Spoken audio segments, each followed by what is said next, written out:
Nous arrivons au Zoom, il me semble, avec Raphaël Mille. Ah bon?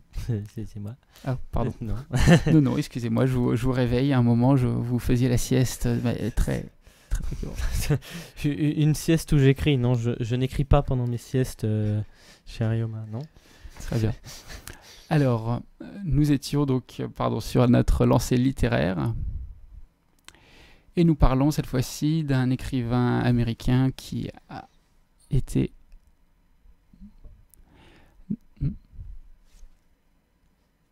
Oui, quoi? Et quel est le problème? Pardon, non. D'un écrivain américain qui a été donc lui aussi l'objet d'un hommage international.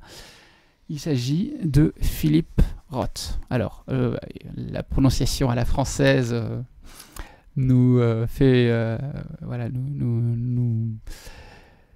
donne quelques difficultés avec ce prénom et ce nom de famille. Philippe, donc, avec 2 L, 1 P, il me semble. Non, pardon, 1 L, 1 P.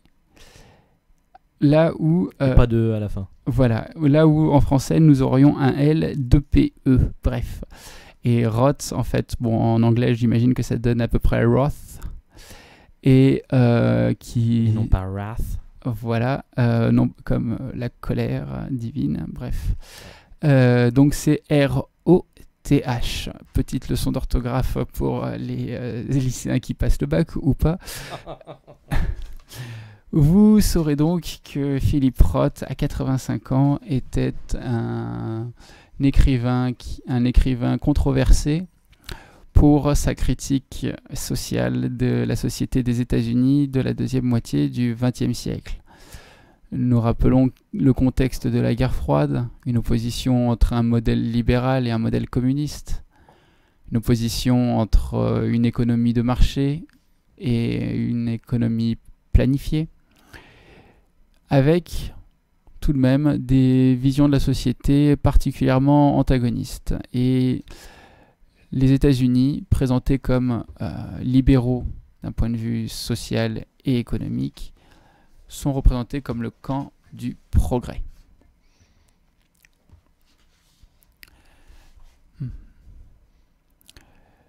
Cependant, Philip Roth arrive comme un trouble-fête,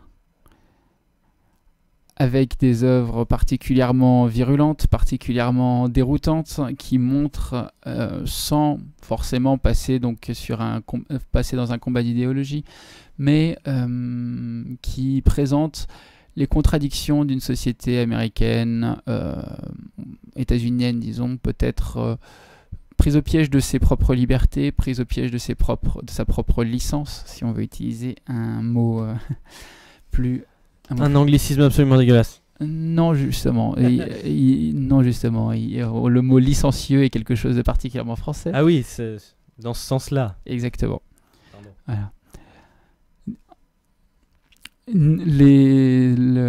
Donc je reprends. Oui, donc les libertés américaines sont présentées sous un jour beaucoup plus sombre, des personnages qui sont particulièrement torturés par donc ce à quoi ils ont droit et le manque de repères qui les caractérise. On compte notamment parmi ses œuvres principales Goodbye Columbus. C'est un livre dont le titre n'a pas été traduit, donc il est arrivé en anglais tel quel. Il y avait également Portnoy et son complexe, donc un titre traduit cette fois-ci, et dont une œuvre qui fait déjà l'objet d'une autre traduction. Vous savez sans doute que le travail de traduction littéraire ne se fait pas en une fois, et que parfois, malgré le travail et la contribution d'intellectuels exigeants, il faut s'y reprendre à plusieurs fois pour qu'un chef-d'œuvre un chef-d'œuvre écrit dans une langue apparaisse comme un chef-d'œuvre dans une autre langue. La pastorale américaine également est une œuvre majeure de Philip Roth qui, à travers ces trois œuvres, a fait polémique, donc non seulement aux États-Unis, bien entendu dans le reste du monde qui vivait dans le modèle et l'admiration des États-Unis, et il a été parfois accusé donc par les membres de sa communauté, comme un traître à l'Amérique.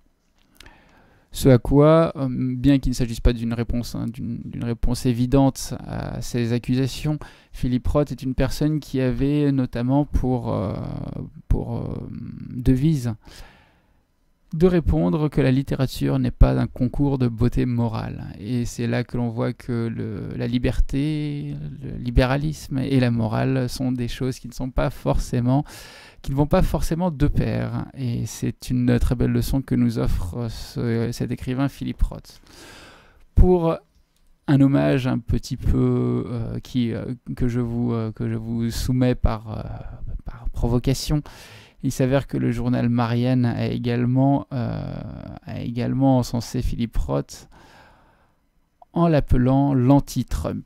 Alors, qu'est-ce que Marianne entend par l'anti-Trump ?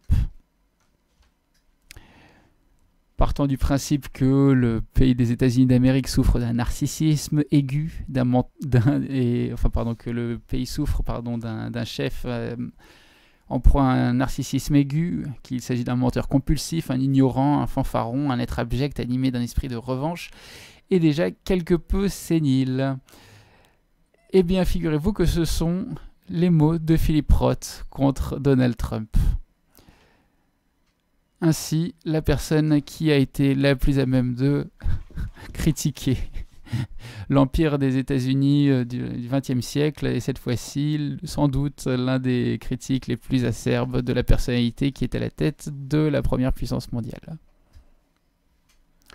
Ainsi, Philippe Roth, dans ces temps un peu difficiles, je pense que votre sens de l'humour va nous manquer et que nous allons devoir